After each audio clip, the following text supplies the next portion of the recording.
start out by talking a little bit about the mission of NRCS. And basically, we're providing leadership in a partnership effort to help people conserve, maintain, and improve our natural resources and the environment. As of just a few years ago, we changed that mission, and I just put in here, we help people help the land. And that's primarily what our mission is to help you help the land that you are own or maybe producing some type of crop on. We do that through conservation planning. Most of the efforts that we provide to landowners and to farmers is done through conservation planning. And not only do we provide conservation planning, we also provide technical assistance to our clients. So there are opportunities sometimes to receive assistance from us that does not require some type of development of a conservation plan. Simply put, you may just need some type of technical assistance with whatever your concerns might be, and sometimes we're in a position to help you out with that. But basically, the client will develop and implement the plan to protect, conserve, and enhance natural resources, whether it be soil, water, air, plants, and animals that are within their social and economic interest. So basically what that means is that we have a variety of different practices that we may offer to you. There's a cost associated with most of the practices that we have.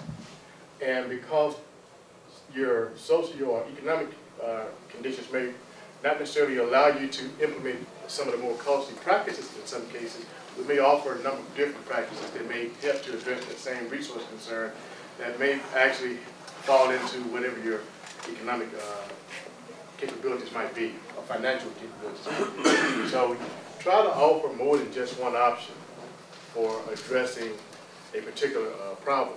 I'm just going to use this as an example, and I hope that I do remember to kind of talk about some of the programs as I go through this presentation, and feel free to ask me about any of the programs that I mentioned, because at the same time that I'm talking about conservation planning, I always try to take advantage of the opportunity to market what we do, to see if there are any needs that you may have that we can provide you some assistance with.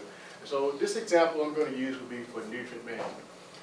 We have a number of different options for someone as of today who would like some type of assistance with managing nutrients on their farm. Just last year we didn't have as many options available. I came to the state of Arkansas back in August of last year, and one of the things that I did was really beefed up our nutrient management efforts. Because I know that there's a need for a farmer who can afford the high input requirements of nutrient management. That would be someone who wants to use precision ag type technologies. But there are also those persons who are farming who cannot afford precision agriculture, but yet they still need assistance with respect to nutrient management. So there are different options in there. There are options in there for someone. I'm a firm believer in soil sampling, and you following a good, sound nutrient management plan that has recent soil samples in it. Well, there can be a cost associated with that. Though Arkansas samples soils for free at the state testing lab, there still can be a cost associated with going out there and collecting those samples. So I put a payment together for someone who wants to do what I call basic soil sampling, where you're going to go out and do randomized soil sampling and have a nutrient management plan developed based on what your soil test results will tell you, and the type of crop that you're planning on growing, and the yield goals that you have for that particular crop. It pays somewhere in the neighborhood of $6 or $7 an acre. There's an additional option, one for precision ag, for someone who can't afford the Cadillac type system for precision ag, but who wants to try precision agriculture as a part of their nutrient management for their farm. Well, they can do grid soil sampling. Grid soil sampling, I think, pays somewhere in the neighborhood of $9 or $10 an acre, maybe a little bit more. I don't have the payment schedule directly in front of me. But it gives you a chance to move to a higher level of nutrient management, and we provide you with some financial assistance to help you do so. And then there are those who are going to be considered your high-end managers.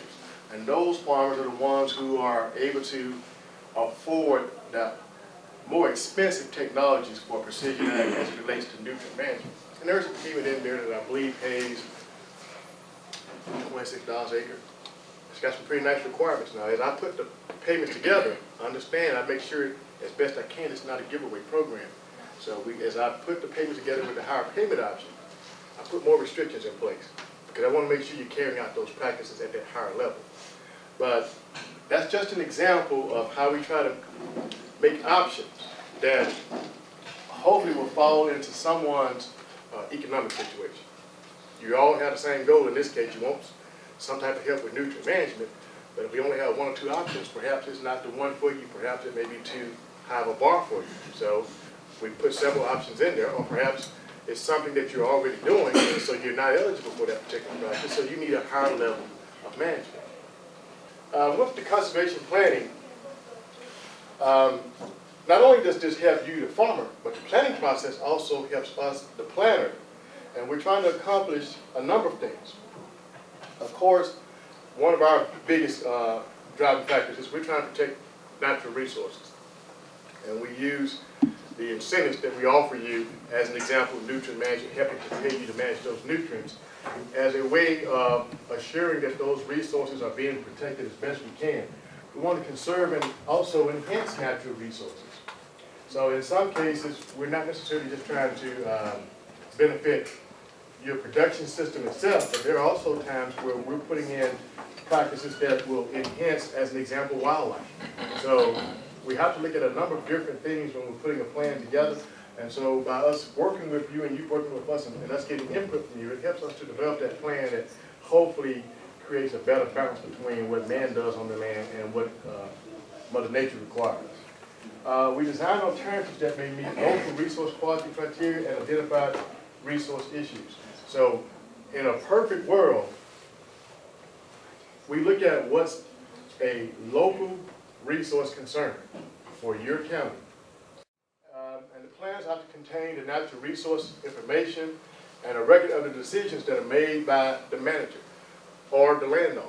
So basically, the plan has to have all of the resource concerns that were identified that you are wanting to have addressed, as well as the decisions that you have made as to how you plan on addressing those resource concerns.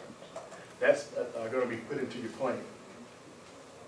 The plan will also describe the schedule of operations and activities needed to solve and identify those natural resource concerns. So as a part of your agreement, you're going to have a schedule of implementation developed, meaning that you're going to identify when you plan on carrying out the different practices that you have agreed to adopt for your operation. The plan helps to ensure that the needs of the manager and the natural resources are met and that federal, state, and local requirements will also be achieved.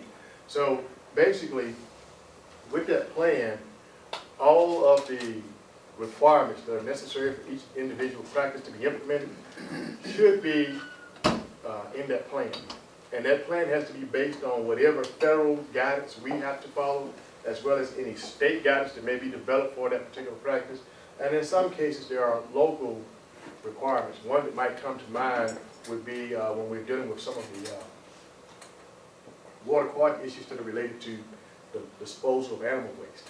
In some instances, there are some local requirements that are put in place, and the producer has to adhere to those particular requirements. And so what we try to do as best we can is make sure that all of the federal requirements are integrated into that plan, as well as whatever state requirements, whether it be from the state office of NRCS or from the state government of Arkansas, but also any local requirements for a particular area. So we try to make sure that we're integrating all of those requirements into the plan, because we want to make sure that not only you're staying in compliance with us, but if there are some type of regulatory compliance issues that are involved with your planning activity, we want to make sure that we help you to meet those requirements.